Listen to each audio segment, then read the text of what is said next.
Operation blood.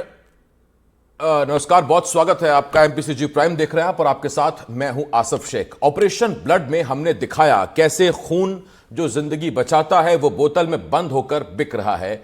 बिना पर्चा, बिना पहचान, सिर्फ रेट पूछा जा रहा है। हमने सरकार से सवाल पूछे और जवाब गोलमोल मिला। लेकिन जब एनडीटीवी की रिपोर्ट आई तो सियासत जागी, विपक्ष ने सवाल उठाए। एनडीटीवी की यह रिपोर्ट सिर्फ खुलासा नहीं, इंसानियत से किया गया एक वादा है। हम सवाल पूछते रहेंगे जब तक ये सौदा बंद नहीं हो जाता।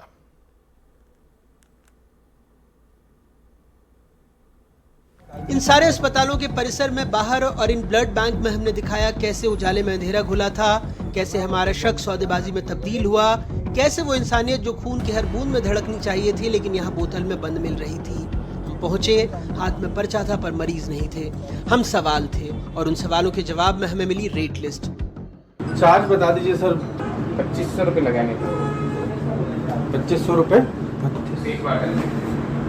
एक। पर्चा नहीं, कोई बात नहीं, पैसे दो ब्लड मिल जाएगा। डिस्काउंट तक ऑफर हुआ। ब्लड चाहिए 1 यूनिट। तो अपन बात कर रहे थे तो अपने को 1050 बताई थी नहीं। उनका कहने डोनर बोनर सब है, नहीं तो आपको डोनर लाना पड़ेगा। डोनर लेगा 2500 रुपये। वो आपको कोई दिक्कत नहीं है, सिर्फ आपको। एनडीटीवी की तहकीकात उस जगह से शुरू हुई जहां इलाज की उम्मीद होती है, लेकिन हमारे कैमरे ने वहां एक धंधा देखा जिसमें डोनर नहीं दलाल थे, मरीज नहीं ग्राहक थे। हमारे कैमरे से दुनिया ने देखा और फिर प्रतिक्रिया आई। पूर्व मुख्यमंत्री दिग्विजय सिंह ने ट्वीट किया, कई नेताओं ने सवाल पूछे। सबसे पहले तो मैं एनडीटीवी को बहुत बधाई देता हूँ। एक ऐसा चैनल मध्य प्रदेश में काम कर रहा है और उनकी पूरी टीम को मध्य प्रदेश में क्या हो रहा है उसका सही आईना प्रदेश की जनता, देश की जनता के सामने दिखाते रहते हैं। खून की कालाबाजारी हो रही, खून की। कभी सुना आपने कि ब्लड की कालाबाजारी कर रहे हैं यहाँ पर लोग? सरकार बेफिक्र कुंभकर्ण की नींद सो रही है। ये मध्य प्रदेश में हो रहा है। चाहे वो मंत्रिमंडल के इनके सदस्य हों, चाहे सरकारी कर्मचारी जो बड़े बड़े ओहदों पर बैठे हों हेल्थ विभाग में, उनको कोई चिंता नहीं है। लूट मची, किसी को चिंता नहीं, सब उस लूट में शामिल है। सरकार के नीचे राजधानी के अंदर अगर ब्लड बेचा जा रहा है तो क्यों? क्या सरकार के लोग नहीं है? सरकार के लोग इसके अंदर लिप्त नहीं है कि सरकार इस पे तत्काल एक्शन क्यों नहीं लेती है? तत्काल एक्शन लेना चाहिए और हर व्यक्ति को समय पे उचित दाम पर उसको ब्लड मिलना चाहिए। और ये मैं एनडीटीवी को इस स्टिंग ऑपरेशन की मैं ये भी कहना चाहता हूँ कि इस प्रकार के आप जनता के मुद्दे उठाते रहे और सरकार को सजग करते रहे।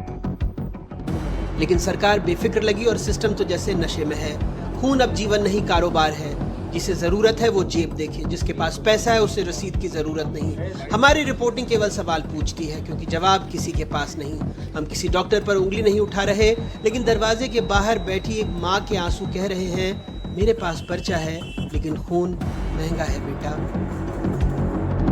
राजधानी भोपाल के कई बड़े अस्पताल और जो ब्लड बैंक है वो ब्लड की तस्करी कर रहे हैं, ब्लड को खुले में बेच रहे हैं, तमाम नियमों को कायदे ताक पर रखते हुए।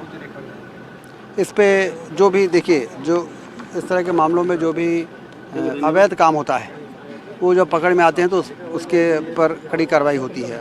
लगातार ये कहा जाता है कि इस प्रकार के कामों को करने से बचें, लेकिन कोई यदि बस करता भी है तो अपने रिस्क पे करता है और लगातार कार्रवाइयाँ भी होती हैं। वाह मंत्री जी, क्या शानदार मौलिक अधिकार दिया आपने जनता को। जिंदा रहना है तो अपने रिस्क पर रहिए, खून चाहिए तो पहले जिम्मेदारी तय कीजिए। कहने का लहजा ऐसा था जैसे चोरी पकड़े जाने पर चोर को समझाया जा रहे हो, भाई ये तो बताया था ना कि पकड़े जाओगे तो कार्रवाई होगी।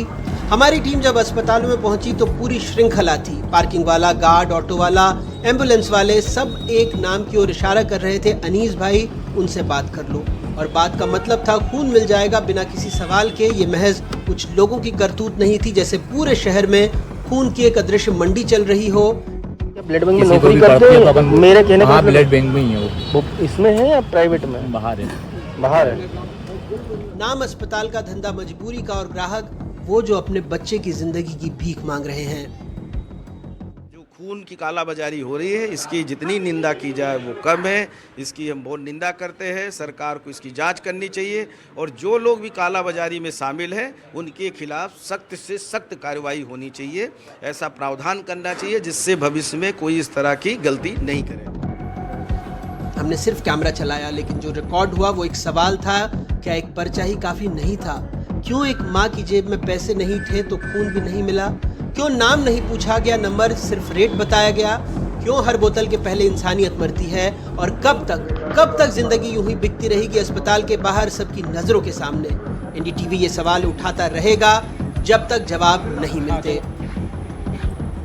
भोपाल से अपने सहयोगी आकाश द्विवेदी और अजय शर्मा के साथ अनुराग द्वारी की रिपोर्ट, एनडीटीवी।